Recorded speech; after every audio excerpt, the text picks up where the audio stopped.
Yes! Hello, my beautiful friends. What an amazing day it is. Welcome back. We've got some serious corrupt officials to talk about today. 2 drops, quick preview on what we're going to get into, then we'll zoom in for further detail. But we're very glad that you're with us. Welcome back. As you can see, here's what's coming up today. We got some Comey news, all right? And this story is massive because what we're finding is the FBI launched a ton of investigations and they basically came up empty-handed. And we also get the reveal that Comey, James Comey, the former FBI director, evidently basically brought in a liaison, a spy, a co-conspirator, and leaked him a bunch of information. We got a bunch of documents that have now come out, declassified. And I saw this over from 2 sources, one over at Just the News, our friends over there, as you saw. So we'll parse through their docs. And also Sean Davis over at The Federalist released a full 266-page tranche of these docs, which is a lot. And so your boy has assembled for our convenience a mind map, baby. And what you'll see is that the mind map is all of the various investigations basically into themselves. Okay, where did this information leak from? Artic Haze was about classified information. Echo's Fate was another one. We had Foggy Falls, Genetic Christmas, Riding Hood, Siren's Lore, Tropic Vortex. And we're going to parse through all this and understand who these key individuals were and what the articles that predicated these investigations were, right? So it got leaked to the media. What were those articles that started this whole thing? So we'll put together exactly what's happening, and then we'll read through some of the document because, boy, oh boy, it says, James Comey, you're busted. He's probably having a long walk on the beach right now, reflecting on his life. Might be the last walk on his beach for some time. So he, of course, is in hot water. We got some clips on this because there's a lot of conversation about John Brennan being over in Syria, but Gunther Eagleman, who usually posts pretty recent clips, had him on with Jen Psaki. I think this was last night. So he sounds like he is hanging out with Inside Jen Psaki, MSNBC's number hit show. Now, did they change the name? The Briefing with Jen Psaki. Did they change the name of her show? Are you kidding me? Because it used to be called Inside with Jen Psaki, and the width was very small. And so we made a ton of fun of that. Did she change the name? Oh, that's great. All right, so we got Mike Pompeo. This was back when he was a little chunkier. This is an old clip from 2023. He's got that Ozempic face going on right now. But he, of course, was explaining that Pencil Neck and Clapper and the rest of them are all in trouble. And we knew that this stuff was going on, and now the documents confirm it. So we'll go through that. We also had this fella, his name is Representative Mark Harris, on with Just the News and John Solomon. And so we'll see what he had to say before we turn our attention to the second big drop of the day, because yes, there's more. Tulsi Gabbard also came out and says James Clapper was sending emails, and we made fun of him because he used his assistant to send the emails the last time. He's like, I'm not sending that. Are you kidding me? I'm not going to prison. Yeah, why don't you send an email? She sent an email like a nice person, didn't realize she was committing treason. But now we have another document, another email. Tulsi Gabbard released this. It's like Christmas morning every day. New documents coming out. John Solomon said there's new documents coming out tomorrow as well that's going to implicate Hillary Clinton and the Clinton Foundation. They're all in trouble. And so Jim Jordan was out talking about this because he's really good at that. And so we'll listen to what he had to say. And then we have Trump saying, you know, I hope Pam Bondi does something about this. And, you know, this is an interesting position because every time Trump says something like this, it's just going to be used by the defense. They're just going to say, well, obviously I'm being politically targeted. Clearly, here's the president saying it 50 times, which is the reason why you generally don't comment on it. Now, this is a little bit different in that Trump was the victim of these crimes, right? So like literally they were targeting him. And so how can a victim not have a right to comment about the case and, you know, to call that perversion of justice? Not right at all. So anyways, we got a lot to get to today, my friends. It's going to be a beautiful stream. We're very glad that you are here and with us. Now, before we get into any of the business on the day, we got to talk about protein powder, okay? Because we're all getting jacked and tan again in the new golden age of America. And there's a lot of bad protein out there. I'm sure you've tried it. You eat some of it, your stomach gets bloated. You feel like you got a lead plate down in there. It's just kind of burbling through your body. Well, not anymore, all right? Our friends over at BrickHouse Nutrition have BrickHouse Whey, baby, and they have clued me in on what they're working on. And so, as we know, poor quality protein has cheap fillers, right? You've got maltodextrin in there, corn syrup, sodium, cellulose, and a bunch of other things. And so check your proteins and see how bad it is, and then switch over to BrickHouse Whey protein. Bioengineered by doctors, not by marketing companies. It's new science in protein powder that delivers results that you can feel. Clean formula gives BrickHouse Whey superior bioavailability, so it's not just passing through you. Professional level muscle growth, a lean, toned physique, and that's what we're looking for. It's also lactose-free, so there's not any bloating or upset stomach that you have to worry about. And so don't let junk protein sabotage how you look and feel. And they say this everywhere. It's like protein's in everything right now. Is it? What are you actually getting? Switch to BrickHouse Whey for guaranteed results or your money back, and you can go to thenewwhey.com. That's W-H-E-Y, thenewwhey.com, and you can use promo code Robert. You'll save 20 bucks off. 20% off. Woo! And thenewwhey.com is the address, so check it out. Thenewwhey.com. Links in the description below. And thanks for supporting our sponsors who support our show. All right, now, we got some good business to attend to on the day, and this is a doozy, and here we go. James Comey, former FBI director, busted. We got a bunch of documents now released, declassified, passed on to us courtesy of our friends at Just the News, John Solomon and his crew, Jerry Dunleavy, and Sean Davis over at the Federalist, publishing 266 pages of evidence showing just how corrupt and rotten the FBI is. Now, because there is so much material, I wanted to share with you how we've got this puppy organized and look at this from a high level before we zoom in for further detail. But this is a situation about the FBI investigating leaks. Turns out the FBI was behind a lot of those leaks, and they were investigating themselves and all the people who were facilitating with the media.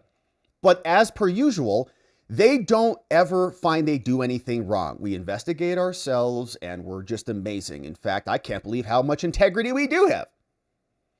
And so what's happened here is there was a series of leaks. You can see 7 different leak investigations into themselves, and nobody got convicted of leaking anything. One guy got convicted of false statements, lying to the FBI, which is like a slap on the wrist. It's basically the same thing that you'll have in Washington, D.C. when they're like, somebody's got like 5 knife stabs in the back. They're like, they show up at the scene. They're like, wow, it looks like a slip and fall. We're going to report that as a slip and fall. He slipped on the knife 5 times. Well, it's a serious fall, a set of stairs.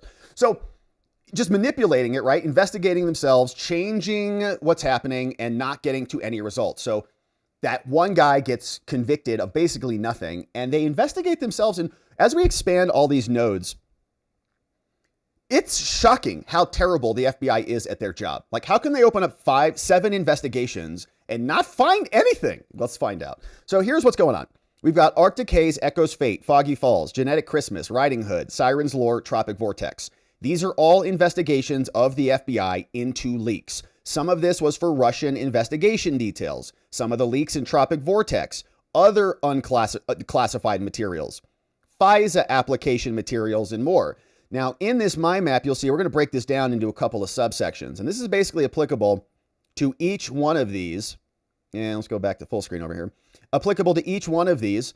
And here's the purpose, okay? So each one of these is going to be like their own independent investigations. And I don't want to do this for every one of them, but I want to just show you the structure of what's going on here. So the FBI opened this investigation up for a couple reasons. One, there's a media leak. They got to open the investigation to go figure out who's doing the leaking. And it was all based on the DOJ and the CES information. So how did it get started? Well, back on August 14, 2017, almost years to the day, out of the Washington field office, one of the worst ever. Now, there were 4 predicating articles. Okay, so this is where the classified materials ultimately ended up.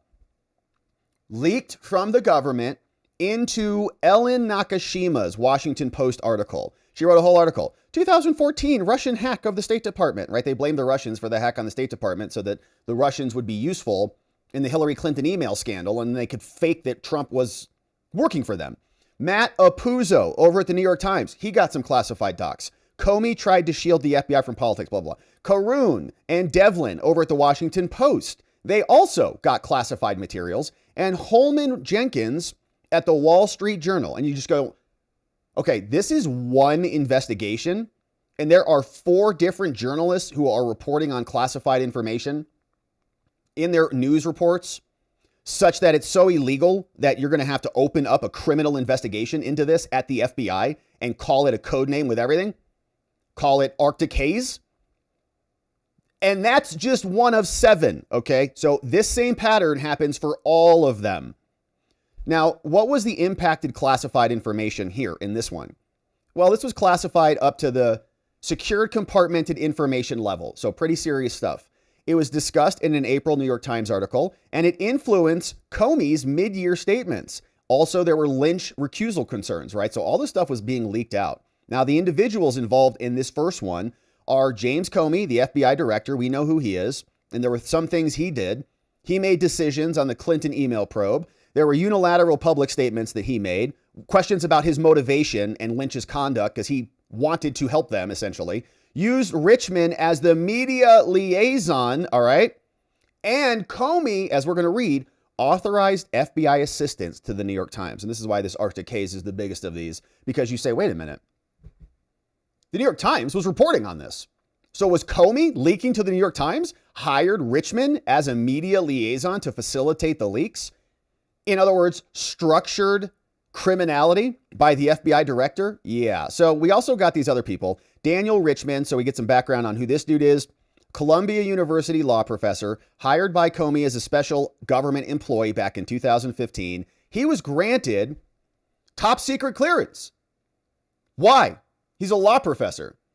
He was supposed to be working on these going dark matters. He was a liaison to the media. So this guy facilitated the leaking of information, it sounds like, to Michael Schmidt of the New York Times. And the goal of his was to correct stories. They said this goal was to shape press coverage, abusing their office to try to compel public opinion. They admitted a routine communication with Schmidt since 2008. He got highly classified info from Comey, and he insisted that no classified info be provided with a discount. And so we'll come back to that and see what that means. Now, Loretta Lynch, we know who she is. She's the Obama Attorney General who met with Bill Clinton on the tarmac for like 20 to 30 minutes. They say she brought her husband, but it's a big plane. Directed Comey to call the Clinton investigation the matter, right? Don't call Clinton an investigation. That's devastating for us. Call it a matter. And she also, of course, met on the airplane with Bill Clinton. And if this plane's a rockin'. Russian document raised doubts about independence as well. And then look who else is in this one. Peter Strzok and Lisa Page. These are the FBI lovers, right? So these are the main people who are part of this one investigation into themselves to find they did nothing wrong. Now, here is what they did in the investigation. So looking at the investigative steps, here is the background. They searched FBI phone and email records. They reviewed other phone records. Okay, so they analyzed themselves.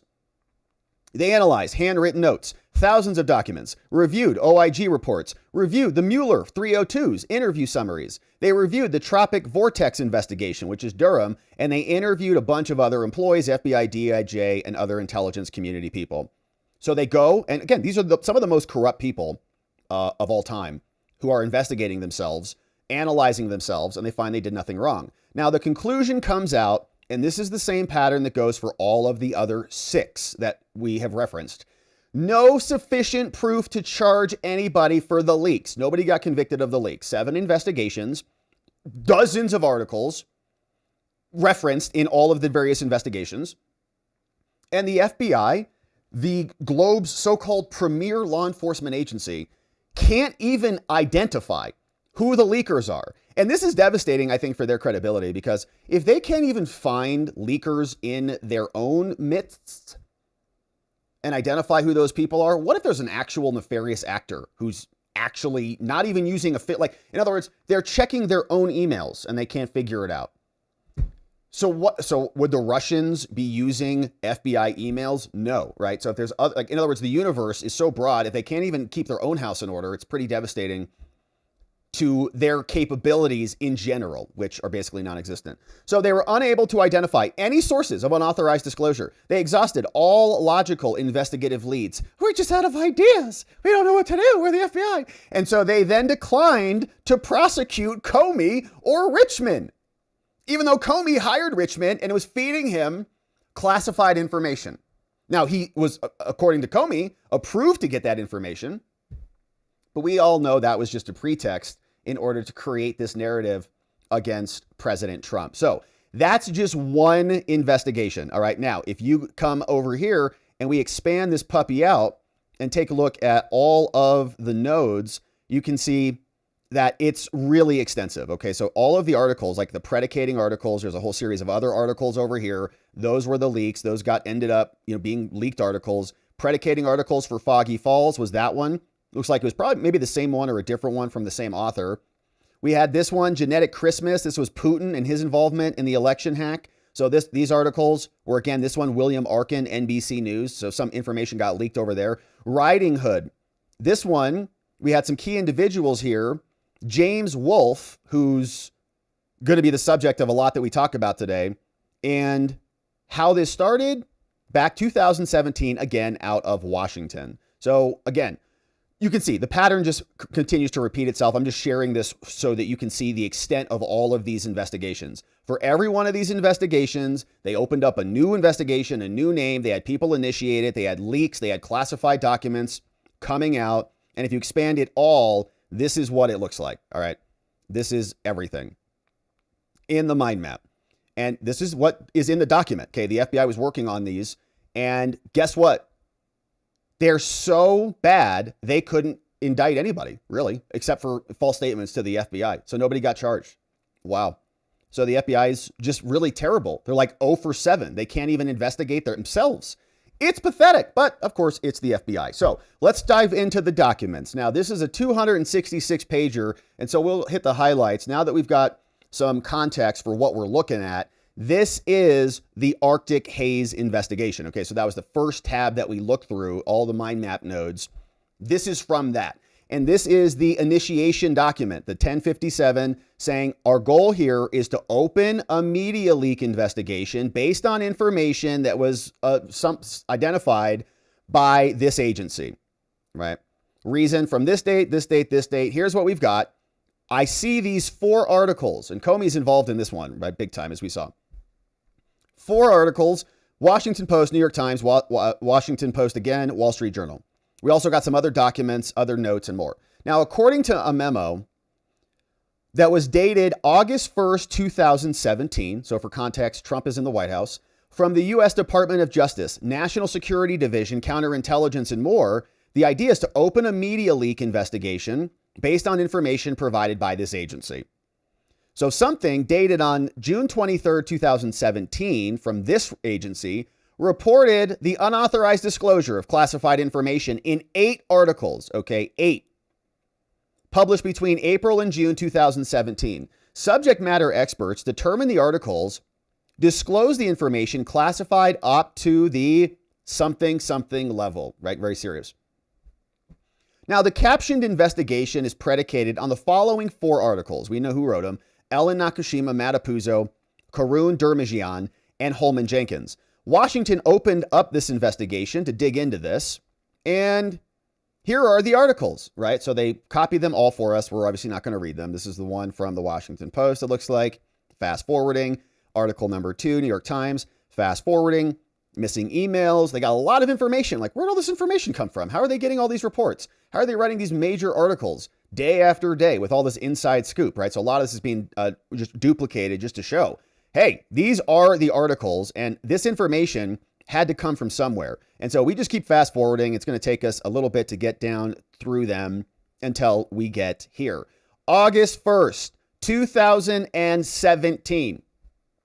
Counterespionage section. Writing the following. All right, the counter-espionage section, the CES, we got the above reference document dated June 23rd, 2017 from these people. Reporting unauthorized disclosure. And so now this is from the DOJ, right? They got a report from somebody. The report, they say, looks pretty credible. So we request the FBI actually open up an investigation. DOJ says go and start looking into it. They got their orders, and they did. Any questions, call us. So here's what we've got. This is our full investigation analysis, now out from the FBI, explaining a lot for us, saying our job here, what was the purpose of this investigation? Like, are you guys just bored or what? Actually, no. The idea is we were trying to obtain information about or prevent or protect against federal crimes and their threats to national security. And they're terrible at their job because nobody got arrested or indicted for anything. They say, here are the appropriate questions. This is an activity we're investigating that constitutes a federal crime and a threat to national security. So you probably should look into it, right? So here's the factual predicate. So what is the basis for opening up this investigation? Here's what's going on. According to letterhead memorandum dated August 1st, the US DOJ and the National Security Intelligence Export Groups all are concerned about unauthorized disclosure. We know the 4 articles, and this is just a bunch of check boxes. We'll fast forward through. So then we're going to get to some narrative stuff, right? Here's another cover sheet, essentially checking the boxes just to make sure you're doing the good things. And then we get to some emails. Now, classified by, declassified on. This is an email from 2017 that's now part of the report. We don't know to or from or where it's going, but it's FBI Washington Field Office and FBI somebody else.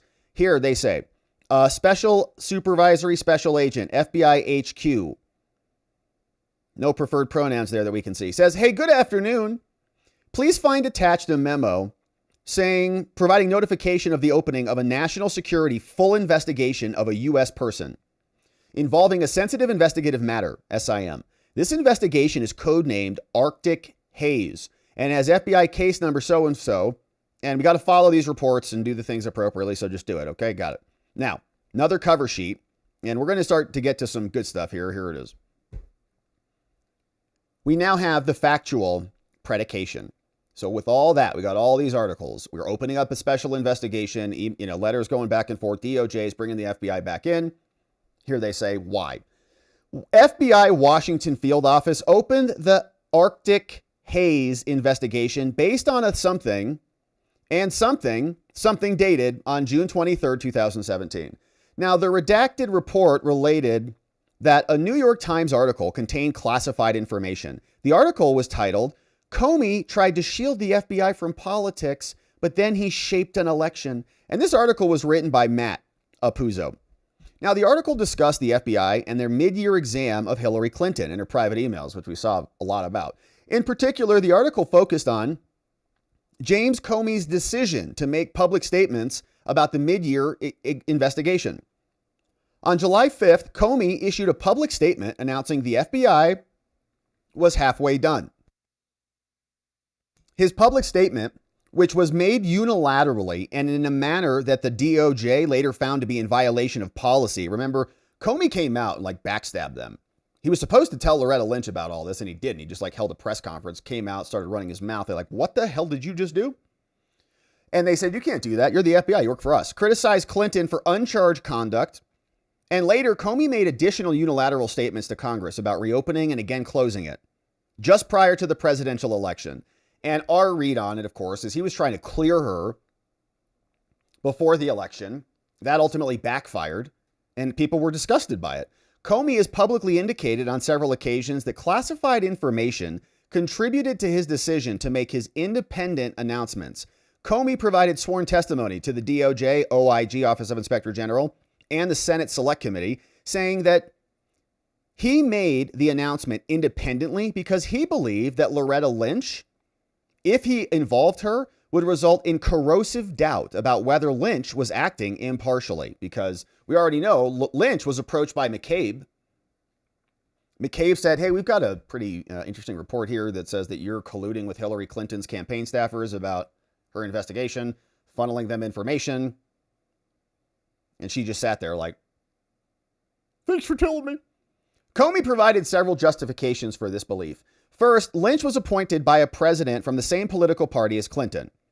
So she's a Democrat and they're all hacks. Comey's like, well, I can't say that, so that's close enough. Second, Lynch had earlier directed Comey to refer to mid-year exam as a matter, okay, and not an investigation. Don't call it an investigation because that sounds bad for us. Third, Lynch had a public and private conversation, a widely publicized private conversation with Bill Clinton during an apparent chance encounter on the tarmac of a Phoenix, Arizona airport. We remember that. Their planes just happened to pass each other. And fourth, Comey had concerns the classified information, which directly related to the AG, would be leaked to the media if I told her.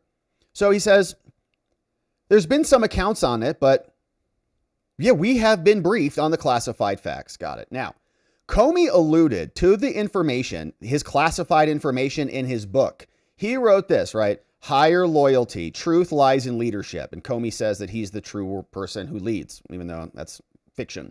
According to Comey, there was a development in early 2016 concerning some unclassified information that had come into the possession of the United States government. Now, according to Comey, former FBI director, the information came from a classified source, still remains classified, still unknown to the American public. Now, had it become public, the unverified material would undoubtedly have been used by political opponents to cast doubt on Lynch's independence, is what he wrote in his book. Comey wrote he was bothered that there was classified information that would someday become public and be used to attack the integrity and the independence of the FBI, which is obviously corrupt as hell. Now, in classified testimony to the OIG, Comey confirmed the specified classified information, which was discussed in the New York Times article, and indicated that, yeah, it did make an impact in my decision to make statements about this, right? So he's like, yeah, no, I talked to them about classified information. And that classified information was like useful to you. Like you used it? Yes, I used it.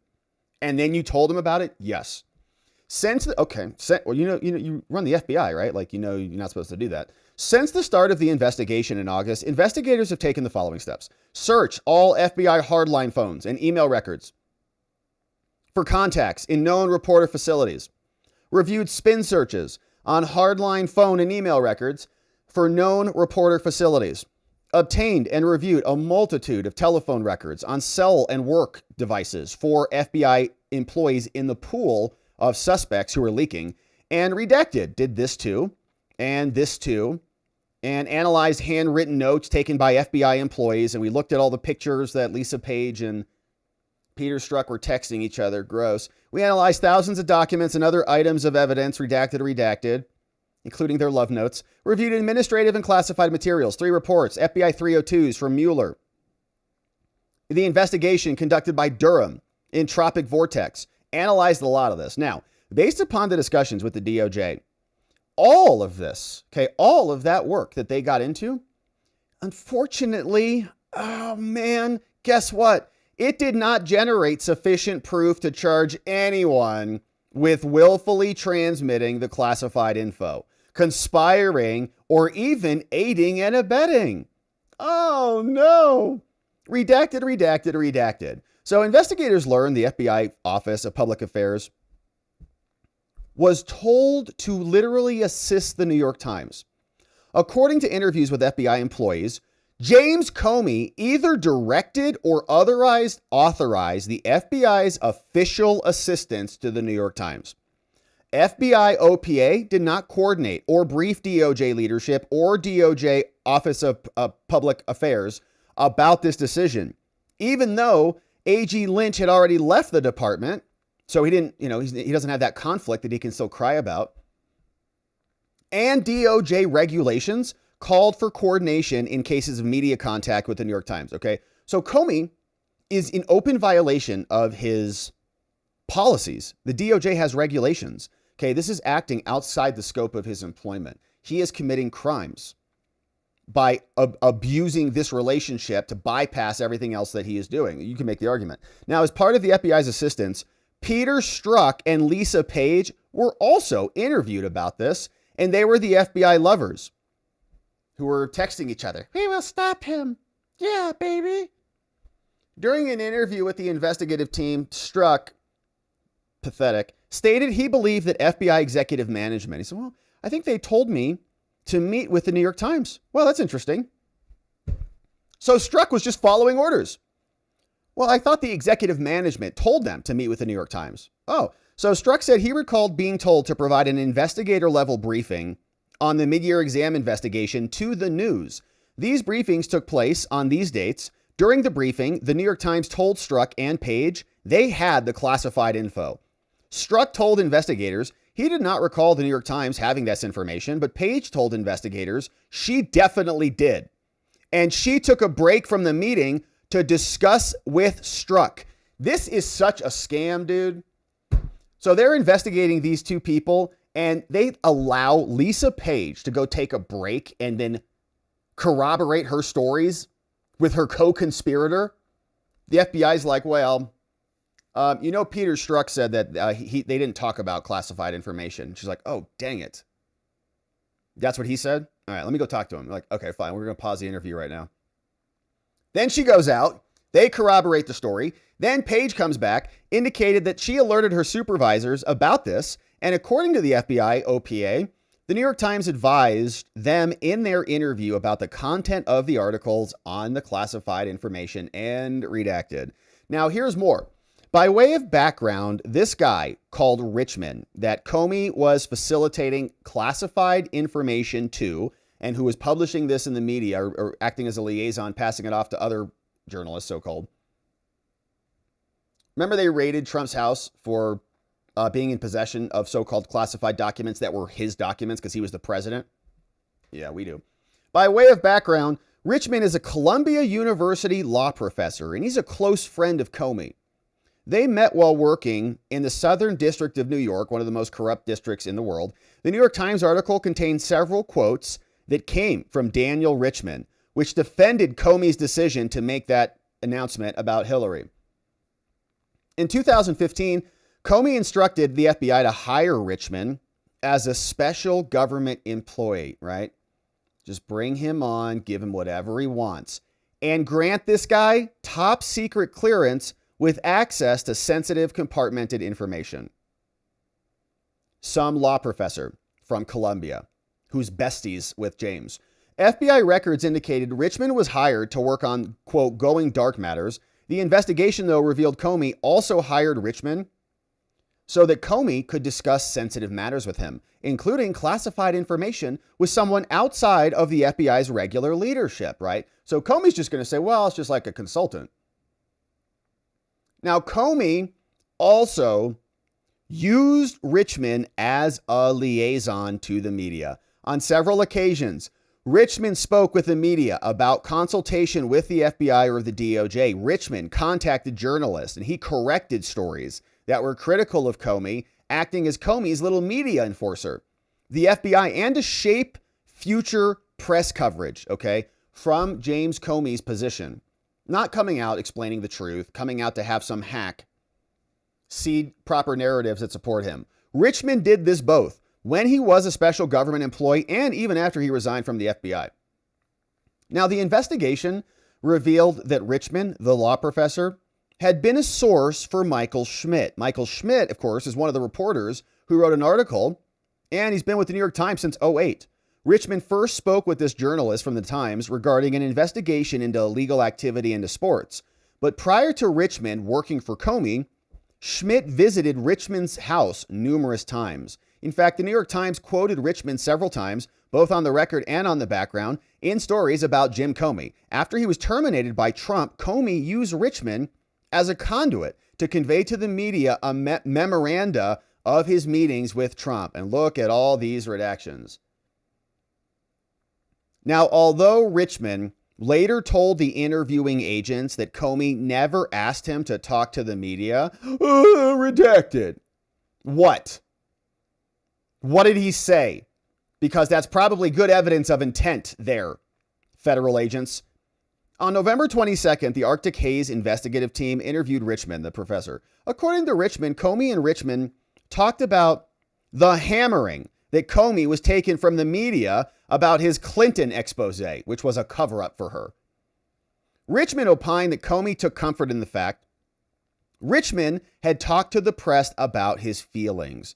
So, in other words, Comey's like, I can't call the media and say, I'm a big crybaby about this. I'm doing my job, and I'm a partisan hack who actually manipulated the results in order to achieve the outcome I wanted.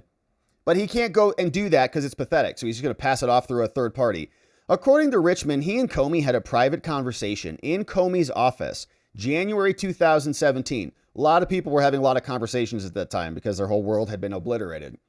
The conversation pertained to Comey's decision to make the mid-year statement about Clinton. Comey told Richmond the tarmac meeting between Lynch and Clinton was not the only reason which played into his statement. According to Richmond, Comey also told Richmond that Lynch wanted to call it a matter. And Richmond recalled Comey told him that there was some weird classified material related to Lynch which came to the FBI's attention, right? That was her emails, the email from Leonard Bernardo saying that she was leaking information to basically Debbie Wasserman Schultz, who was chairing the DNC at the time. Comey did not fully explain the details of the information. Yeah. Comey told Richmond about classified info, including the source. Richmond understood the information could be used to suggest Lynch might not be impartial. Richmond understood the information was highly classified, okay? Comey's spilling his guts to his friend. He says, I know it's highly classified. It should be protected. Richmond was an employee at the time of the meeting, right? So he's got cover because Comey hired him. According to Richmond, he and Schmidt, so the law professor and the journalist, had a conversation shortly after meeting with Comey. Richmond claimed, the professor, that the journalist brought up the classified information, and he knew more about the classified information than I did, so he didn't get it from me. Richmond was pretty sure he did not confirm the classified information. Well, maybe he was just probing you and you just confirmed it for him or not. Like he was just saying, I know this and this and this, and you're like, you were confirming things. So like, could he have been doing that? He's like, I don't think so. However, Richmond told the interviewing agent that he was sure with a discount, quote, with a discount, that he did not tell Schmidt about the classified information. So I don't know exactly what that means. So I'm sure with a discount. So it's like 100% sure, but there's a discount on that. So you're like 90% sure.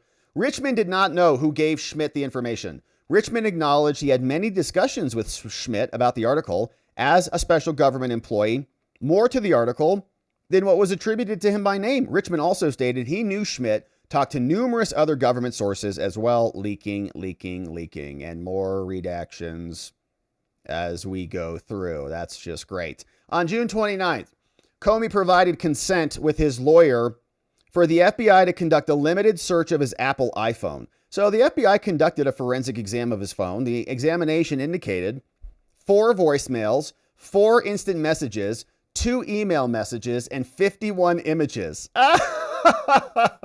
None of this material contained information relevant to this investigation. So he wiped the phone multiple times and then took a picture of some seashells on the seashore. Investigators then turned their attention to individuals who were on this team, and they had not been interviewed. So-and-so and so-and-so happened, and after discussing the status of the investigative leads and the resources available, the FBI investigative team was directed to interview only those officials who have had a motive to protect Comey. And so therefore, the FBI only interviewed 8 of these officials, who consisted mainly of former FBI officials. All of these officials denied they did anything wrong because they're feds.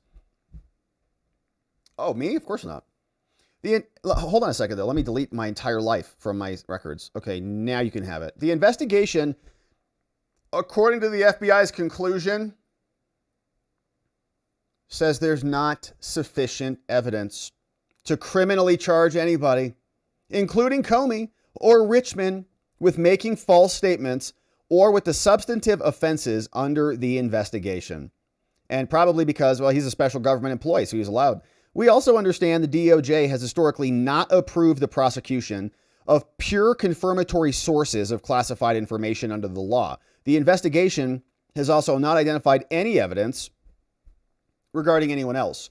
And so due to the inability to further narrow the subject pool and the lack of all other logical investigative steps, we've exhausted all leads. And since there's no way to accurately scope the subject pool, additional techniques would not be effective in advancing the investigation. Oh, so the FBI admits that their failures. They say investigative efforts have failed to identify the source or the sources of the unauthorized public disclosure. Pathetic. They can't even find anything. Per the FBI Domestic Investigations Guide, sufficient personnel and financial resources were expended. There are no outstanding leads, logical investigative techniques or evidence remaining, and so we recommend out of Washington closing the investigation. Now, could you imagine if the subject of this investigation was like Michael Flynn or Peter Navarro or a January 6er or Steve Bannon, or you'd pick a name? Would they have just called it? We'll just call it. It's just good. It's like Friday, man. Let's just call it. And so they closed the case right there, closing the case, and that's it. Concurrence. Let's close it. On 2021, FBI and the DOJ provided concurrence. So guess who's in charge right now? 2021. That's Biden. So then they say, close the investigation. There's nothing else that you need to look into here, okay? The U.S. attorney, who's now, they just waited Trump out, has requested the FBI maintained evidence in case you need to go look into it. But it is closed. And so you can see the articles continue on. So that was about 70 pages of materials, but there are multiple other investigations. And as we talked about here in the mind map, they all basically result in nothing. Okay, so Echo's fate was the same one. Bunch of people involved in this one. And the conclusion, December 2020 on this one, information declassified, was around June 2020. No significant leads, unable to determine the content of any in-person conversations. We can't see it. And by the way, these leaks weren't a threat to national security, so not that big of a deal anyways. Couldn't identify anybody. Here was another one.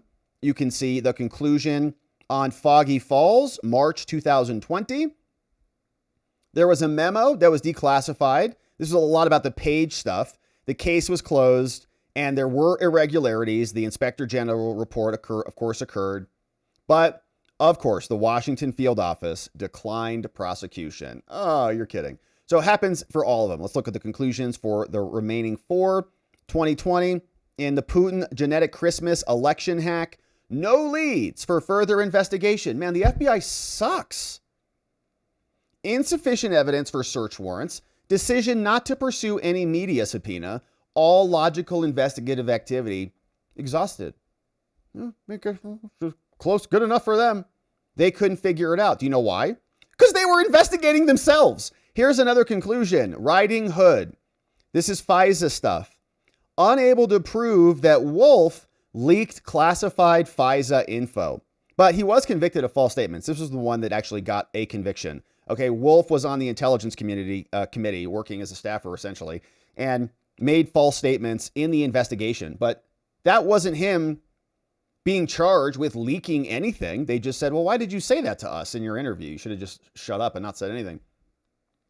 So this is like a hand-me-down conviction. We just have to get somebody somewhere. So they gave him a token conviction for false statements and no real penalties. Here's another one. Guess what? FBI sucks again. They can't even figure this one out. Failed to identify sources, no leads, additional techniques not effective due to the subject's pool size. And this one was crazy too. When you look into this one, the subject pool sizes were like 190 people, all getting access to these materials. So no search warrants, no media subpoenas. They didn't go and get their DMs, right? They didn't go and get warrants like they did for Trump and get all his private messages. And again, Tropic Vortex, same thing. No evidence collected, all investigative steps completed, and prosecution declined. It's pathetic. It's super corrupt. You can see it all here. How do you investigate yourself 7 times and not find anything? They are terrible at their job. Are they just wasting time? Like, I would be very embarrassed with myself if I tried something 7 times and I couldn't figure it out. I might want to move on to something else.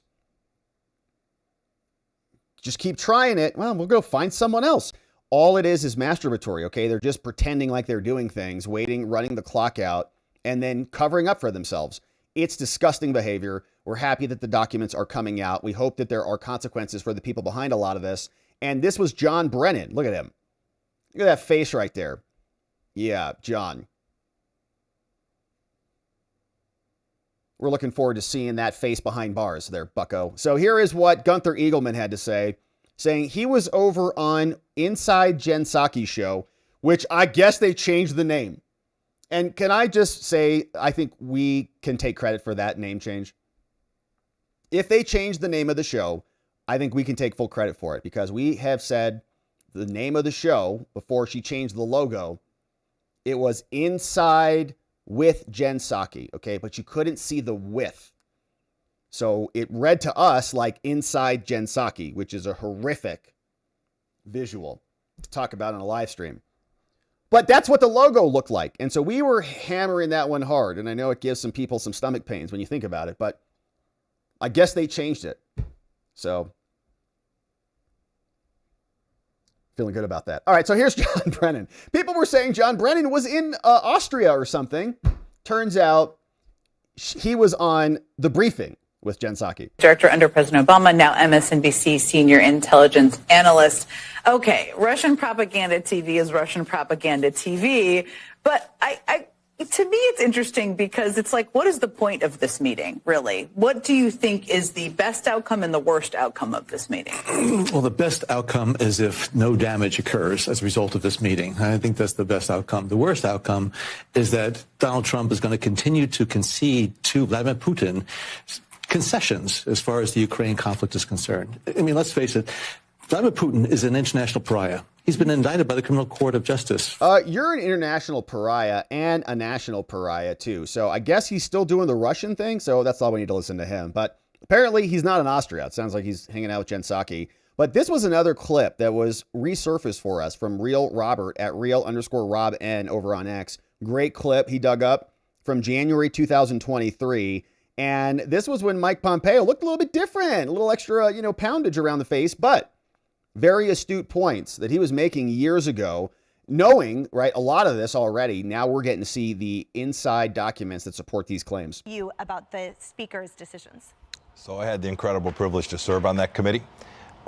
It covers the most classified, most difficult stuff. Not every member of Congress gets to see the information that the Intelligence Committee sees. And Adam Schiff lied to the American people. And during my time as CI Director and Secretary of State, I know that he leaked classified information that had been provided to him. Now, the fact that Adam Schiff was the chairman of the House Intelligence Committee almost ruined that committee. It serves an incredibly important function for the American people. Speaker McCarthy got this one exactly right. Adam Schiff should be nowhere near serving on the Intelligence Committee. I don't think he should be seeing classified information. And sir, given that he leaked information, that's a felony at minimum, up to treason.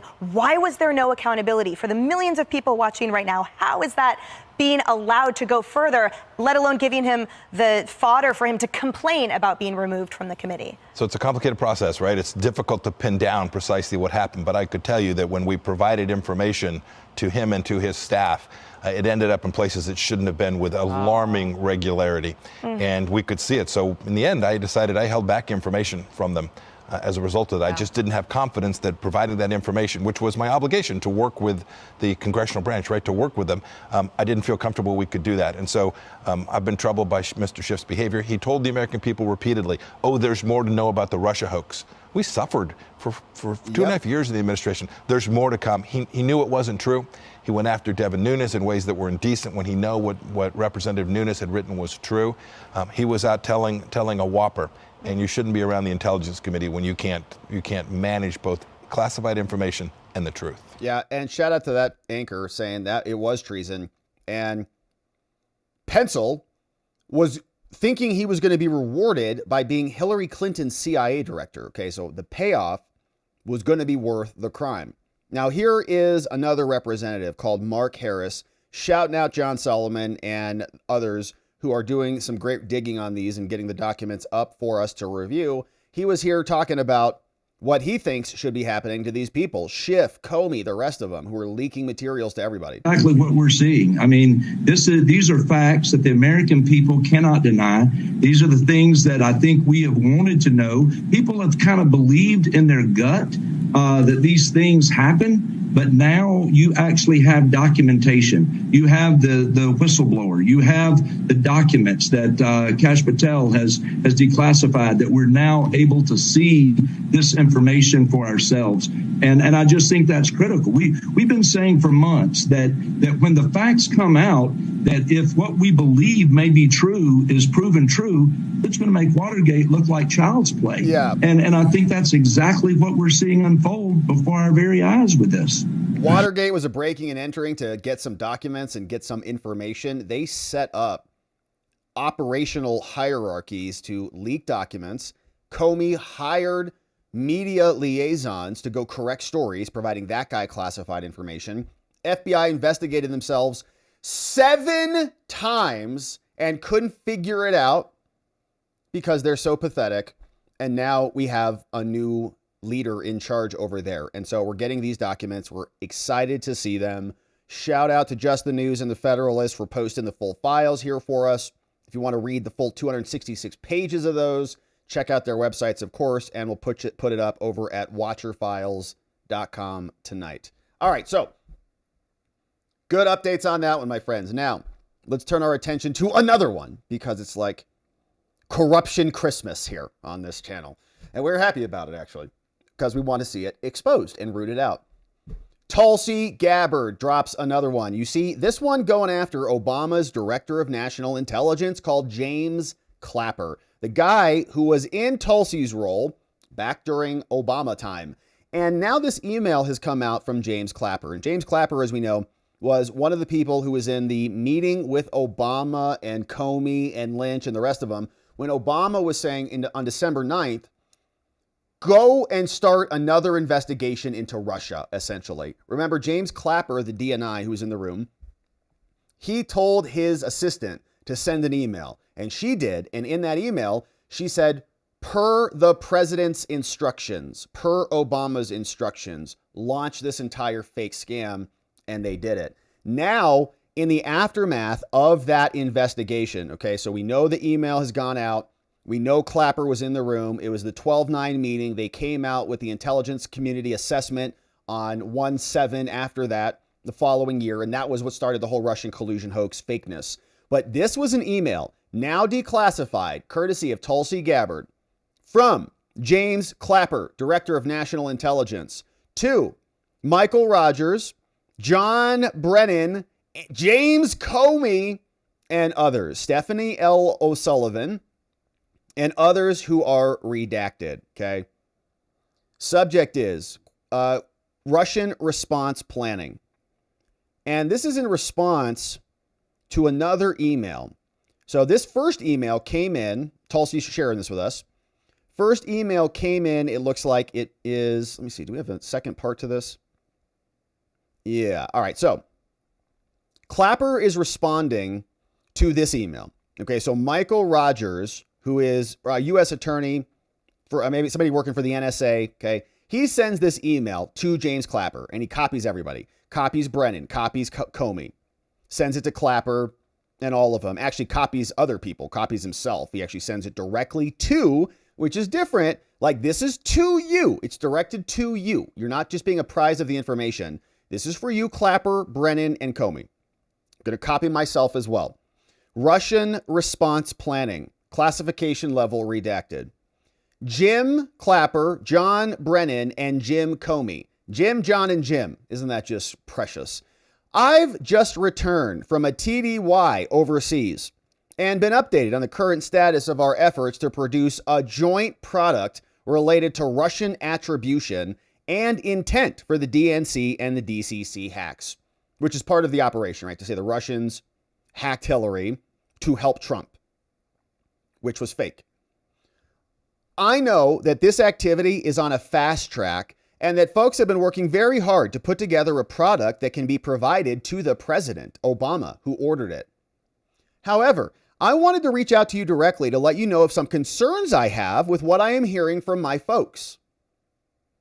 Specifically, I asked my team if they had sufficient access to the underlying intelligence and sufficient time to review that intelligence. On both points, my team raised concerns. We've already seen a lot of documents on this. They compartmented everything. You work on this paragraph, you work on this paragraph. Can I see what I'm referencing here? Nope. I'll just tell you what it is. All right, put that in your report, will you? Okay. So, however, I wanted to reach out. I've got concerns. Now, on both points, my teams were clear. At the staff level, folks have been forward-leaning and trying to ensure that we have an opportunity to review and weigh in. But I'm concerned that given the expedited nature of this activity, because they were racing to January 20th to get this out before Trump came into office, my folks aren't fully comfortable saying that they have had enough time to review this because you're racing it through. Remember, they were basically racing it within a month and then to go recreate it. We haven't had a chance to review all of the intelligence to be absolutely confident in their assessments. Now, to be clear, I'm not saying that we disagree substantively, but I do want to make sure that when we are asked in the future whether we can absolutely stand behind the paper, that we don't have any reason to hesitate because of the process. Now, I know that you agree that this is something we need to be 100% comfortable with before we present it to the president, right? That's some like NSA persuasion skills right there, you know? It's good. I know that you agree with me. It's powerful. That is something we need to be 100% comfortable with before we give it to the president, because you wouldn't want to be uncertain, would you, James, Jim, and John? We have one chance to get this right, and it's critical that we do so. If the intent is to create an integrated product that is actually legitimate, that is CIA, FBI, NSA jointly authored, that we can all defend, we need a process that allows us all to be comfortable. And I'm concerned that we are not there yet. Now, in addition, if the NSA is intended to be a co-author of this product, I personally expect to see even the most sensitive evidence related to the conclusion. However, if your intent is to create a CIA only or a CIA FBI authored product, then I will stand down on these concerns and you guys can run with it. But I would welcome your thoughts on these points and any adjustments we might make to the process to ensure that we all have the necessary level of confidence in the final assessment. Very respectfully, Mike. And so shout out to this dude, right? I don't know this dude. Admiral Michael S. Rogers, Director, NSA Chief. Seems like a stand-up dude. Hey, you know, I've got concerns about this. Might have come to the same conclusion anyways. Wants to slow things down. Sends a very tough email. Like, this is a hard email to send. Like, you got to have courage to send this email. Okay? Because he sent it to the DNI, CIA, and the FBI. And he's saying, I'm basically disagreeing with your insane process right here. So hats off to that dude. Michael S. Rogers, cheers on that one. Now, he sent that email to these maniacs, and they responded. Here is what Clapper said in response. Mike, John, Jim, understand your concern. It is essential that we, CIA, NSA, FBI, DNI, be on the same page and are all supportive of the report in the highest tradition of, that's our story and we're sticking to it, quotes. So everybody, is that the tradition of the CIA, FBI, NSA, and Director of National Intelligence? Is they're just yes men? That's our story, we're sticking to it. Is that actually intelligent to do that? Or does intelligence imply critical thinking and logical reasoning and changing your decision, changing your story based on, you know, new evidence? But that's complicated for them because they're political operators and partisan hacks, and they don't care about the truth or their jobs or getting justice. They care about our story, and we're sticking to it. This evening, he writes, this is the Director of National Intelligence, who has no intelligence. This evening, the CIA has provided to the NIC the complete draft generated by the ad hoc fusion cell, which they just smashed a bunch of corrupt people together. We will facilitate as much mutual transparency as possible as we complete the report, but more time is not negotiable. We have to get this to Obama because Trump's coming in January. We may have to compromise on our, quote, normal modalities since we must do this on such a compressed schedule. Why? Why did they have to do it on such a compressed schedule? Because they needed it out before Trump went into office, because they tried to stop him from going into office. He says, this is one project that has to be a team sport, Jim. Man, he's going to regret that email because it's showing right now that he is totally ignoring legitimate concerns from another party, telling him, ignore it.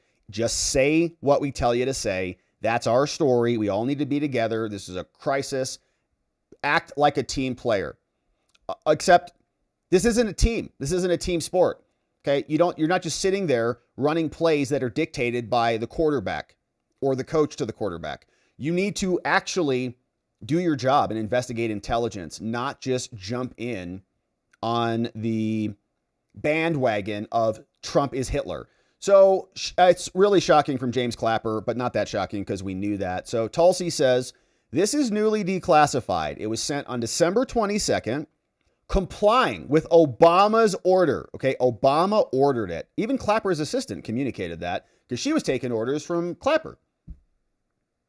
To create the manufactured January 2017 intelligence community assessment that we've talked about, and exposes how Clapper demanded that they fall in line or else. Clapper admits it was a team sport that required compromise on our normal modalities. So anything that you would do to validate the intelligence, just don't do it.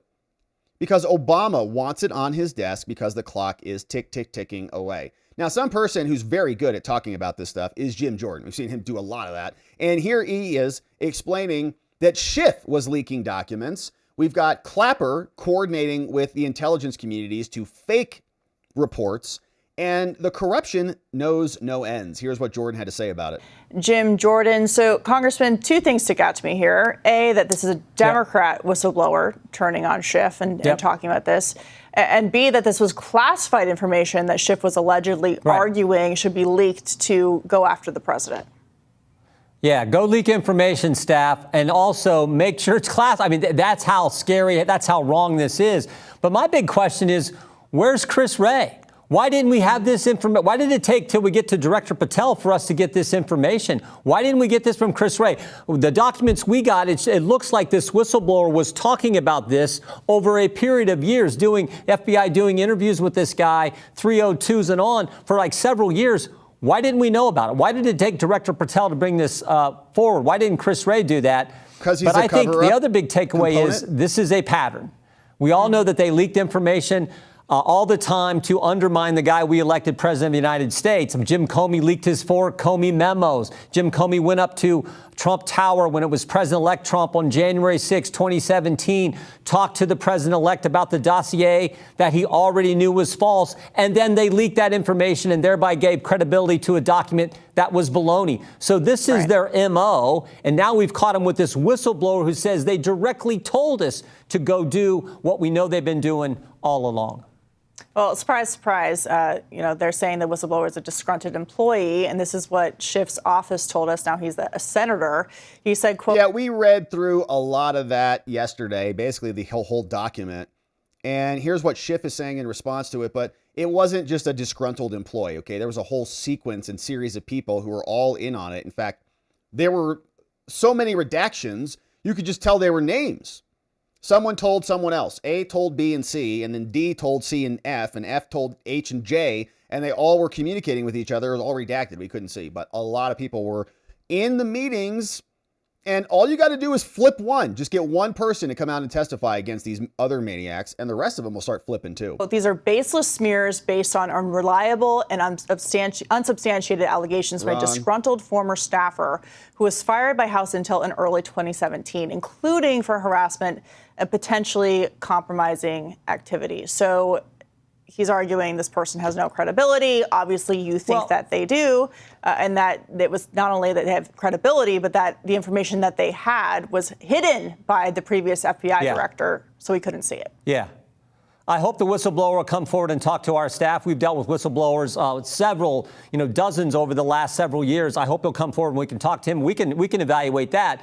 But what I do know is whether this guy is credible or not. It seems to me he is. And the main reason I believe he's probably credible is this is their pattern. They did it all along. Just read the document. It is very credible. This guy was in multiple meetings. He documented everything, complained to multiple people.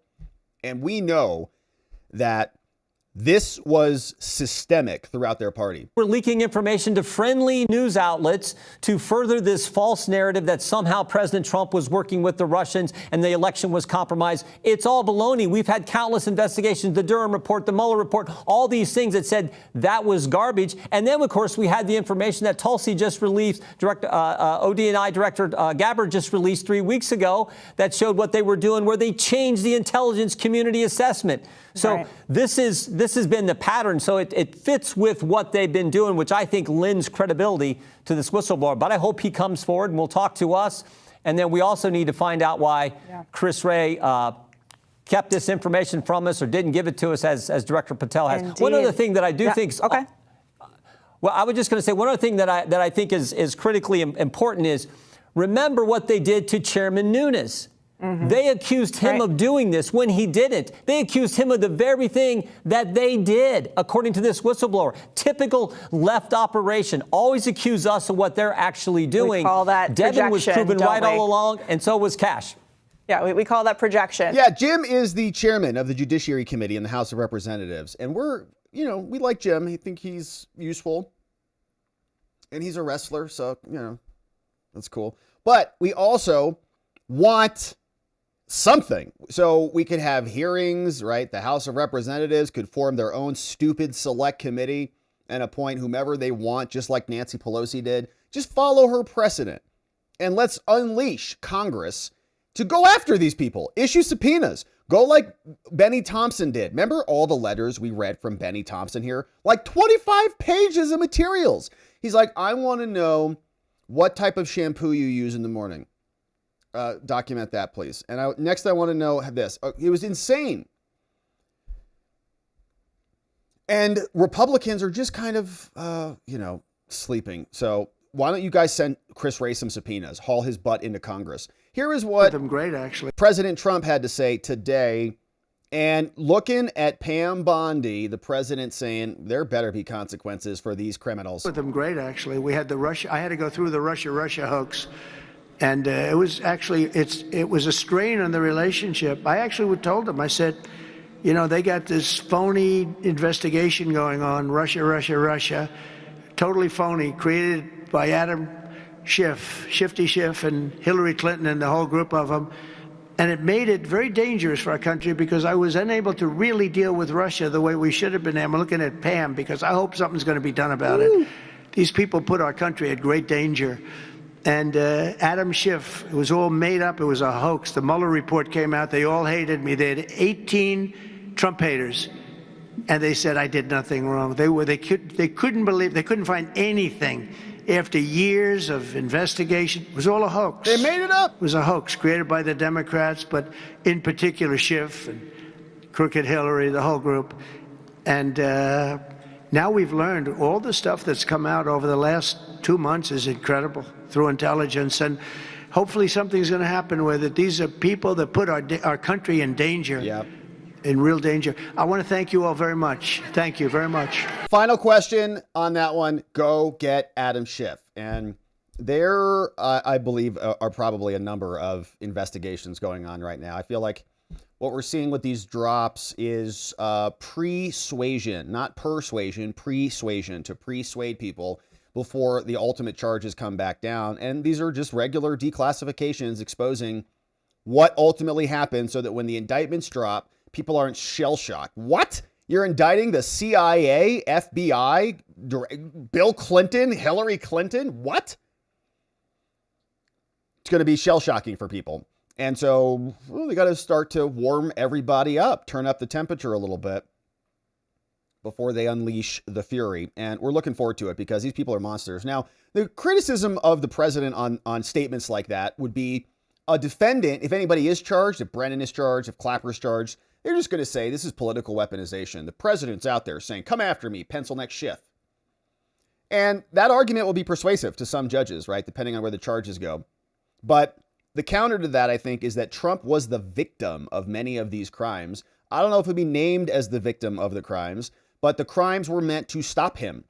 And so since he's a component of the case, the idea that he can't comment on the case when he was the subject of the coup attempt is ridiculous. And I think that's also a persuasive argument from the president that he can make back once these people are ultimately indicted. We're going to keep our eye on that. So we're looking forward to it, my friends. Shout out to Tulsi Gabbard for releasing more documents. Apparently there will be more documents tomorrow, and it's going to be the gift that keeps on giving. Democrat corruption, the gift that keeps on giving. And now that we are in charge, we're going to be exposing it. Thank you for subscribing to our channel and joining us as we do.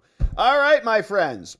What a beautiful stream it has been. If you're just joining us, quick recap on what we talked about. So we spent some time on this new release, 266 pages, that details the FBI's investigation into themselves and how they basically found they did nothing wrong. We had these 7 cases or investigations that they opened into themselves, and only one person got charged after all of these, all this work, all these years, all these agents, all these interviews, all these emails. Nothing, can't find it. Wild. So we understand what's going on there, and some of the big news on this segment was that Comey hired an individual who is problematic. This guy, Daniel Richman, who was Comey's confidant and media conduit. Comey giving him top secret security clearance and allowing that information to be passed on and provided to the media. Arrest him. So good stuff there. We went through the documents. Shout out to John Solomon and the Federalist for providing that. Jen Psaki changed her name. That's also huge news on the day. I can't believe she changed it. She changed it because the name was so devastating. Mike Pompeo, what's going on? He was there. And we also saw this representative, Mark Harris, reacting to the corruption. And of course, Tulsi Gabbard. James Clapper now in big trouble because he's telling his people to just ignore the intelligence failures. Just shut up. It's our story. We're sticking to it. Trump colluded with Russia. Okay, just stop complaining about it and just eat it. Well, shout out to this guy, Michael Rogers. He did not take it. And Jim Jordan has a lot of questions about it, which is good. Gosh, it'd be interesting if he had some political power somehow. But hopefully he gets some. But we got that going, and we say that with love. We just encourage Jim with love. With love, Jim. Just do it. So here's Trump, of course, also out talking about there should be consequences for this. And it's been a beautiful stream, my friends. Thank you for hanging with us. But now it's time to hear from you. And we're very glad that you're here. Thanks for supporting us. Thanks for sending in these super chats and donos and becoming membos. We're going over to our members only after party as soon as we're done here in just a few minutes. So we'd love to see you YouTube membos or locals membos. Hang tight and come on back. Hey, it's Elmo. It's Wednesday. Happy Wednesday, my friends. All downhill from here. Thank you, Donut, for clipping for us today as well. Hey, Object Class Keeter on YouTube says, Pam better do something with Russiagate, especially after Trump called her out in the question with the press, that last one. We need arrests. Judge Jeanine is holding lines with media. Yeah, she's been doing a lot of interviews, and it feels like there's a lot of gears in motion right now. And it sort of, like I said, it sort of feels like they're pre-suading the indictments right now, seeding the ultimate endgame. Yeah. What's up, Multipass? Lilu Dallas. Multipass. Good to see you, Lilu Dallas. Sending this comment in. Texas Attorney General Ken Paxton brought 900 cases of voter fraud, and all were dismissed by the Criminal Appeals Court. That's interesting. Can this go to the Supreme Court? I would have put it in a link, but it kept giving me an error. I don't think you can share links in the super chats. That's a good question, Lilu. I'm not familiar with it. It sounds like if they all were dismissed like today, that yeah, he's good. You know, Supreme Court has the final say ultimately. So generally speaking, as long as you are not receiving a final order from the Supreme Court, you can go up to them if you go through the proper, mechanisms and you want to put in the effort to get there. So I'm sure that Ken Paxton will do that. But I wonder what the basis was for the dismissal. We might have to dig into that. We didn't do Texas today, but we may do Texas tomorrow. So Lilu, thank you for the nice dono and a great question. Sorry, I don't have the answer ready for you. Dave Bates, what's up?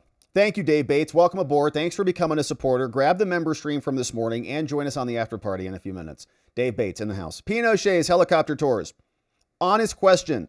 Finding out all this now, how can we ever trust anything from the DOJ or the FBI? How is everything done over the last 10 years not fruit of the poisonous tree? From Pinochet's Helicopter Tours, the most exciting helicopter ride you've ever been on. And yeah, in a similar comment from Philip Butler, the FBI is no longer credible, not even in court, right? How do you trust them at all? And honestly, they opened up 7 investigations and they were all failures. So just to picture that, like, if you're like, hey, I need you to make a hamburger for a customer at our restaurant. and you couldn't figure it out after 7 times, you'd be fired for being an idiot. It's like not complicated. So the FBI's job is to make hamburgers. That's what it is. And it's not that complicated because it's themselves who are leaking it. Like they all know Comey's leaking. He's right there. But nobody wants to do anything about it. Because they're corrupt. And it's just corruption. And and honestly, like when you put it, the reason why I wanted to spend time on showing it in this way is because it looks pathetic. It's like you did 7 investigations. Fail, fail, fail, fail, fail, fail, fail. Crazy. And they call themselves an intelligence agency, right? And these are the same people. It's either incompetence or it's corruption. So you can pick one, but it's not, I guess incompetence would be they're just morons. But either way, like they have no credibility, whether they're incompetent or they're corrupt, they're not getting results. And it's bad. So the FBI has no credibility. Yeah. What's up? Thank you guys for those comments. Hey, Felix De La Cruz is here. What a twisted tangle web the FBI weaved when they started to deceive. The web looks like a bunch of bad, people made it. Whoever made up the name Arctic Haze is not smart. Comey, thank you, Felix. Bucky's is Rome. The FBI's mystique has been built up by Hollywood and TV and the media and bullying people into pleading guilty or taking old deals because judges work with them. The FBI and its skills and abilities is the biggest lie ever sold to the American criminal justice system and American citizens. It is. The FBI is born out of disgusting, contemptible behavior from the very beginning, like rooted in corruption as a strong arm of the government, of the power structure. It's sick. And they propagandize Americans to the tilt. I mean, how many FBI they make me nauseous, honestly. I can't watch them or listen to them. Any of the CIA or like those, which is a bummer because there's some good books there. It's like, like the Gray Man novels and you want to read these books that are kind of like, but then that's like CIA propaganda. You start reading it or watching the TV show. Like, this is ridiculous. These people are monsters and hack criminals who just fake Russian collusion hoaxes. Like they're not heroes. They think they are, but they're criminals. Thank you for that, Bucky's is Rome. They're contemptible. Felix De La Cruz. I wonder if anyone can see this formula as the same as Nixon's Watergate. Deep state politically assassinated Nixon, and then since then, every Republican towed the line until Trump came in. Hence the rhinos. Bucky's is Rome says, Grok did not disappoint when asked about what happens to Americans when Democrats control the feds. If no one is held accountable for what happened to Trump and the people around him, it's going to get even worse when they go back in power. I think that's absolutely true. Felix De La Cruz says, all of this, I mean, it was pretty bad. Like they tried to throw Trump off the ballot. They threw him off the internet. They indicted him 4 times.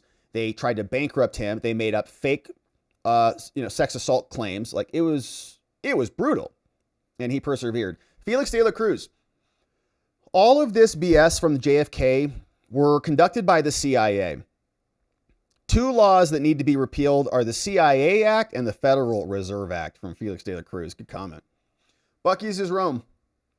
Do you have faith in the DC courts? No. To act as if these cases are brought before them because it's too egregious even for them? Or are the judges involved in this that they will try to squash this? Do you think Republicans will impeach and remove judges if they blatantly stop justice against Comey and everyone else? So unfortunately, it's like a black pill answer, but no, I don't have any faith in the DC courts. And the judges have no incentive to change anything because the juries are all going to be Democrats. So the judges, all they have to do is just, steer the boat a little bit and the jurors will handle the rest for them. We saw that in the Michael Sussman case where the jurors came out after that trial and they're like, well, we have better things to worry about. And the Republicans are spineless. Okay. They won't even hold committee hearings. Like some of them are sending subpoenas on the Epstein stuff, but just form a select committee. Like just do exactly what they did. This was a coup. This was a treasonous operation, multiple levels. And they're just going to send some subpoenas. We're at the start of the game here, so I sometimes will get a little bit over animated. But I want to see results. And if we don't, there's going to be real problems for our whole country. Like we're in big trouble if we don't solve it. Sharpie guy, wasn't it McCain who said he got his info from a law professor? Or was that Comey, Rob? Well, it was definitely Comey who hired the law professor. I'm not sure who McCain got it from. Didn't he meet with somebody, Lindsey Graham or somebody? I hope these dirty rascals are prosecuted for crimes. Bucky's is Rome says, I imagine the problem with the FBI is the fact that you have to have college to get in. And we all know the colleges teach to hate the Constitution, Trump, capitalism, and the agents are rotten on the first day from their indoctrination at college. Yeah, I think that is true, right? They've got, and like they've got a lot of the institutions, media, education, law, medicine, like they've just commandeered everything because they're bureaucrats. That's what they do, is they just like to consolidate power. Republicans don't play that game, and so they get taken advantage of. Chubby says, hey, don't forget, Schiff also illegally subpoenaed Solomon's phone records and leaked those too. Is that right, man? John Solomon got attacked by Shifty. George, Cheyenne, Petrick, Peter, what's up? Welcome aboard. Newest supporter. Glad to have you aboard. Felix de la Cruz says, Deep State Jen Psaki is a lonely fans page. Well, that's not many people watching her, but maybe she'll do better over there. Off-label podcast, what's up? In Helldiver's game, we use the Psaki defense a lot and circle back on our enemies. The name happened organically in game. That's funny. I think I bought that game. Helldivers on Steam. I was like, man, this game looks cool. And then, as usually happens, I open the game. I realize I have no idea what I'm doing, nor do I have the energy to learn. And so I just close it back down. I say, well, that was a real fun $60 I just spent there. Well done, Rob. And then it sits there forever. So it sounds like a fun game. Maybe I should get in there. We can make fun of Jen Psaki together. Felix de la Cruz. Pompeo is scared too. Rhino Mike, he was a bad person. Sev Russ, what's up, Sev Russ? In the house. Great to have you here, Sev Russ. 5 new membos coming in. Thank you, Sev, for doing this. We got Fred Prevost, ST Continuum, Jane Dozier, Baja, and Luvart, all gifted membos, courtesy of Sev Russ. Hey, 200 Watt Studio says Emily Capagno of Fox is hot. Former Raiderette and drives her own muscle car. Just an FYI there, lads. And was that this woman here? This woman here? She drives her own muscle cars? Nice. What's up, Felix de la Cruz? Hey, Pompous P was unremarkable in the first Trump administration, and I don't even want to spell his name. Pinochet, Admiral Mike Rogers, was a former NSA director, and it is believed the one working with Tulsi spilling the beans. Man, that dude, look at that. Mike Rogers is credited for blowing it wide open. Yeah, shout out to that dude. Like, that was a heroic email. To send to 3 of the most powerful people, saying you guys are corrupt, basically. The 3 J's sound like, 3 J's. E. Texley.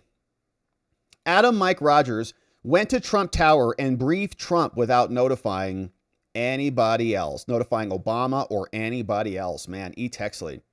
Yeah, Rogers is actually Admiral Rogers from Trump 1. Thank you, Felix de la Cruz. Q Revere, Rogers is the one who warned Trump Tower was bugged. Felix says, rhinos are no better than Democrats. Lilu Dallas, multipass. Lilu 7777 says, what is the maximum punishment that Congress can do with all of these investigations? I don't get it. They don't seem to do anything. Are they supposed to? And has anyone told Congress? From Lilu. So many good questions there, Lilu. So, Congress has like oversight power. They're not prosecutors, so they're not going to go arrest anybody for these crimes. But they do have oversight power. They can do investigations and they can make criminal referrals. Like we saw this with January 6th, right? Liz Cheney and Benny Thompson were not prosecuting anybody. But when Peter Navarro and Steve Bannon didn't comply with their demands, they referred them for prosecution to the DOJ, the executive branch, and the executive branch led the prosecutions and ultimately imprisoned them. So you could follow the same pattern, right, where Congress forms a select committee, just pass some resolution, HR 503, they can call it. It can say explicitly you have to have 8 members on the majority and 5 on the minority and have minority parties and all the things. And then when you actually form the committee, you can just kick all the Democrats off and just appoint anyone you want, just like Nancy Pelosi did. There's precedent for it. And you just say, we need a select committee because this was a national coup. This was an insurrection. They tried to stop the peaceful transfer of power. It's the same thing. So Congress can do that. And why aren't they? Well, we know why. Because they don't play like the Democrats do. Okay, they're not on Liz Cheney's game, right? Liz Cheney would eat them for breakfast if she could. She's probably tried. So there's only so much they can do. They don't have prosecutorial power, but they can definitely refer it over to others. Hey, Lilu in the house. Doesn't it seem dumb to have Congress question people when we could get professional interrogators? Well, yeah, it's true. But Lilu, the professional interrogators, so-called, are the FBI. And they're investigating themselves. And they don't find anything because they're involved in the corruption. So what do you do about that? Congress should defund them. Congress should abolish the FBI. Congress should say, how dare you, be so contemptible in your actions and you investigate yourself 7 times? How much money are you wasting investigating yourself 7 times and not coming to any useful conclusions? Just stop doing it. You're terrible at it. You can't investigate anything. Thank you, Lulu. Jake Miller, what's up? 23 months as a membo. Great to see you, Jake Miller. Thanks for being here almost 2 full years. That's some serious time together. Hey, my father's miraculous rock soup. Check this out, my friend. So you can support the Rubos. They're amazing people. And they have a Kickstarter campaign. And if you want to check out their link, so I'm sure that's in the chat, but check it out, Kickstarter. It's called Storybook Kickstarter Pre-Launch. And it's about a book, My Father's Miraculous Rock Soup. And if you go over to watcherfiles.com, there's a community tab there. Click it. It also has the link. So check that out as well. Hey, Christina. What a nice dono, Christina. Very nice of you. Thank you. Thank you, Rob, for your amazing work, honesty, and this wonderful community. I'm thankful for our wonderful community, I'll tell you. I tune in daily at 6 p.m. Can't join the mornings, but I'm a big fan. Always cheering from the other side of the glass. Christina Richardson, 324. Thank you for that. What a nice comment. Very generous of you. Thank you for being here. Sorry we miss you in the mornings, but it's probably good. For some people, it's a little too much, Rob, and too much watching. So we appreciate that. Christina Richards, very nice of you. Glad you're able to make it by, and thanks for being a part of our community. Thanks for being a component of the success that we have here, of the community, of the love, of the conversation. We're really grateful to have you. Thank you for that. E. Texley, the Texas Court of Criminal Appeals is the ultimate court for criminal matters in Texas, so the Texas Supreme Court is not an option. Well, there you go. Thank you, E. Texley, for that. Hey, good night, Amber. Amber Mellenbacher says, thanks for all you do, Rob and co. Thank you, Amber. What a nice thing. We appreciate you. Deluxe Night and I love listening to you. We talk about your content and insight every single day. Man, shout out to you guys. We got Deluxe Night, Farmer, and Amber Mellenbacher. You guys are amazing. Thank you for being here. We love they grow our food for us. And they got great dogs, too. Amber, you're amazing. Shout out to your hubby, Deluxe Night. Really glad to have you both here. And I'm grateful for you. Thank you for the nice dono. We appreciate you both. Shout out to our farmers out there. They feed us. Hey, former LEO, just ask any street law enforcement officer what their opinion of federal law enforcement is. Never met one who wasn't a pompous A. I think that not only do they have to clean house, it has to be decontaminated and sterilized. Yeah, they do. And they think they're like a federal agent or FBI agent. It's the same thing as prosecutors too. Like prosecutors get these stupid little badges and like, I'm a prosecutor. Like, shut up. What are you doing? You're like prosecuting urinating in public cases. Like, stop acting like you're saving the planet. Same thing with the FBI agents. Like, you arrested some J6ers who were there feeding their babies with a bottle, you psychos. T. Testes. Hey, has anybody ever seen Christopher Steele interviewed? Yeah, I mean, I've seen he's done like media interviews and I've seen him talk about stuff. I'm sure he was interviewed in, I don't know. I can't say that with certainty that Mueller and Durham investigated or spoke to him. I would imagine they did, but they didn't talk to most people. So maybe not. Amber Mellenbacher says, getting down to the time we need actual accountability. Enough threats and talking. It is action time. Yeah, we're definitely getting there. And we were gaming this out too. And Amber, thanks for being number 3 in the chat. It's awesome. We were trying to game out the timing of this. Like when do you indict so you can set a trial and the trial can be completed with consideration of potential continuances that would extend the trial date? And do you want to try to squeeze that in before the midterms? And so indictments should be soon, like if that's going to happen. Like soon, like by the end of the year, I would say. So Rick D, what's up? Per Gateway Pundit, John Solomon is releasing an email tonight showing Sally Yates ordered the investigation of Hillary Clinton shut down. So Rick, that's what we're waiting for, baby. That's going to be a good one. What's going on? This one from Doan. The Bureau has one more chance to make good, from Doan. Man, that's really nice of you to give him that chance. I mean, they're not defunding themselves or anything. So we're hopeful that that is true. But man, I was talking to the whistleblowers and some of those whistleblowers are saying it's so bad you don't even know the half of it. Thunder Chicken. Is background play turned off by default for member vids, or can that be turned on? So I don't know if that's a setting. And I think what you're meaning by background play is that you can turn your screen off and it'll still play. Like if you have YouTube Premium, then you can turn off your screen and it'll still play. I don't know if that works for members only videos. I actually don't know the answer to that. But I don't think I have a setting to adjust that. I do have settings to like do the replay chat, you know, so I can turn the replay, like the chat, I can make the chat not come back after the live stream, stuff like that. But I usually turn on all the features. So we want, you know, we want maximum features here, baby. That's right. So Lilu, thank you for that. Thunder Chicken. It may not just be for member videos that don't get the background play, which might be frustrating, but I'm not sure about that. Lilu. So what does Texas do if the Court of Criminal Appeals is populated by criminals? It's a great question, Lilu. This is kind of the battle of the ages, right? We've got a system of what are supposed to be checks and balances. So the idea is you don't want to consolidate power into any one branch, because ultimately politics is a battle of the elites. And so you need to petition or position the elites against each other. And so our founders very brilliantly came up with three so-called co-equal branches of government that check each other. Now, I don't think they're actually really all that co-equal. Some of them have a lot of power. Some of them have less power, but they're always battling for power. And when one branch is acting corruptly, the idea is the other branches should check that branch and make them uncorrupt. So in Texas, it would mean the Texas legislature starts to impeach and remove some of the criminal judges. Mr. Magic Man, strange how the FBI couldn't find the leakers in their own intelligence agencies, but they got convictions on all of their J6 investigations. Yeah, it's a good point, Mr. Magic Man. Yeah, they're really good when they're going after innocent Americans or pro-lifers or parents at school board meetings. But if they go after corrupt, lying FBI agents like Peter Strzok and Lisa Page, who are texting each other about stopping Trump, they can't figure it out. They're so dumb all of a sudden. Can't figure it out. We know the truth. They're corrupt. Felix de la Cruz. U.S. Marshals were the premier law enforcement agency until the FBI in 1908. Bring the U.S. Marshals back to the forefront. Yeah, what do we need federal law enforcement for in general? We've got a lot of local cops. A lot of that money could come back here. This old guy. Schiff has 12 committee and subcommittee assignments in the Senate. He should lose them all today.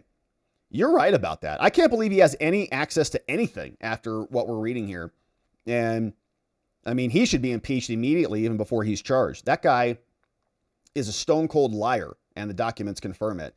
And I'm sure he's nervous. Like, they all have to be nervous right now. If they called me and they're like, Rob, advise me, what do you think's happening? I'd say, well, they're pre-suading right now. They are releasing all they can before you're going to get indicted. So the public is made aware of this, and they're softened up for the shocking news that a senator from California is about to be indicted. So yeah, I think we're going to have some exciting times. And I hope that we actually get some justice on these things, because we've been demanding it for years. All right, let's see who's here on X, my friends. Then we're going to wrap it up and go over to our members only after party. Hey, Paul Mino is sharing this one from James Comey. You see here, there's Trump and Cash in the background. Comey's probably trying to run to the beach. Help me, mommy. From Paul Mino. Good to see you, Paul. Fred Pedamonte. Here you go. Here's a congressional hearing with Comey and Mike Rogers. It's on YouTube. Man, that's awesome. Yeah, I got to look more into Mike Rogers. That dude's a man. Dr. Rod, we must see them held accountable. Patriot Girl.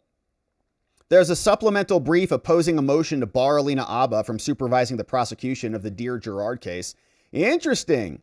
Yeah, interesting. So Patriot Girl, great question. We were talking about that on our members only stream this morning.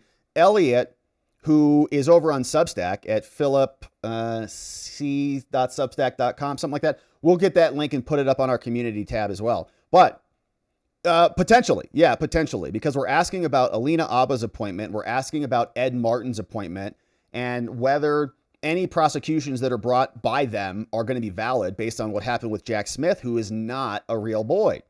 Effie says this is all a distraction because Trump is in the Epstein files. Got it. And Rando says, where are the Epstein files? Well, it's a good question, Rando. I don't know. If you know, you let us know so we can go get them. But my friends, thanks for sending those in over on X. Very much appreciate you being here and being a part of our show, being a part of our channel, being a part of our community. We are going to have a members-only after party. So we're going to go debrief. Yeah, philippics.substack.com. Check it out, baby, in the chat. Thank you, Donut, for looking that one up. All right, so we're pausing. We're going over to our members-only after party. YouTube friends, stick around. I'm going to drop a new link in the live chat so you can click that over. Come join us.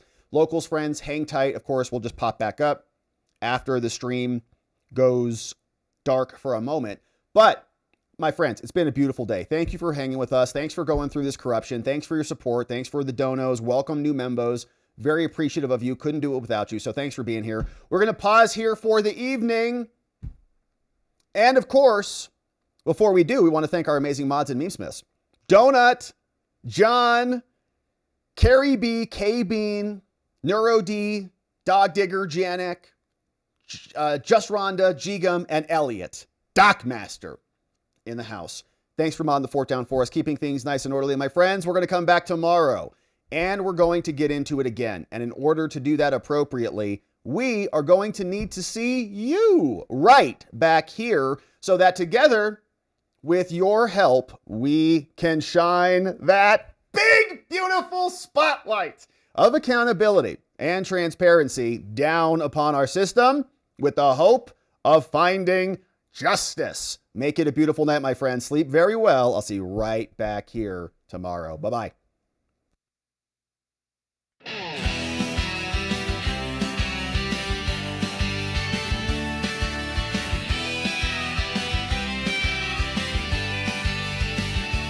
Thanks for watching, my beautiful friends. Now it's that time where the stream must end. You brought the heat with every chatting line. Together we expose corruption. One more time we dove in the truth where the media hides. Lit up the lies with receipts on all sides. The fight isn't over, but we made them sweat. We ain't done yet, no, not just yet. Because together we are watching the watchers. Truth on our side. Watching the watchers. We won't be denied. Watching the watchers. Eyes open wide. Fighting for freedom with nothing to hide.